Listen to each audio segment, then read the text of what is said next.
Hello दोस्तों, आज जो क्वेश्चन है वो है कि स्टेटमेंट दिया हुआ है कि साइन ए प्लस बी, वो जो होता है साइन ए प्लस साइन बी के इक्वल होगा।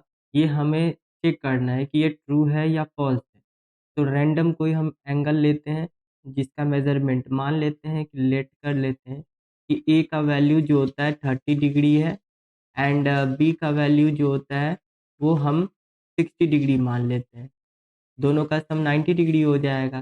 तो जब हम पहला पार्ट यानी एलएचएस पार्ट जब हम देखते हैं तो वो है कि साइन ए प्लस बी यानी 60 डिग्री, यहाँ 30 डिग्री है, 30 डिग्री प्लस का 60 degree equals to sine 90 degree, और 90 डिग्री का वैल्यू कितना आ जाता है 1।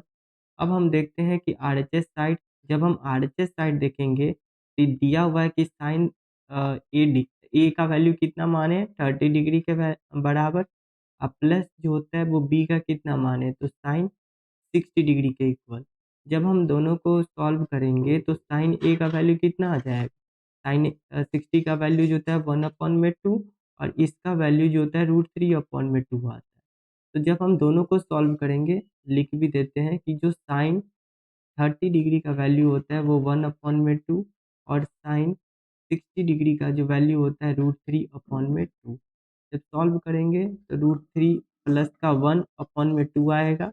ये एक दूसरे के इक्वल नहीं है, यानी कि जो साइन ए प्लस बी जो होता है वो इक्वल नहीं है साइन ए प्लस का साइन बी के, इसलिए ये फॉल्स हो जाएगा।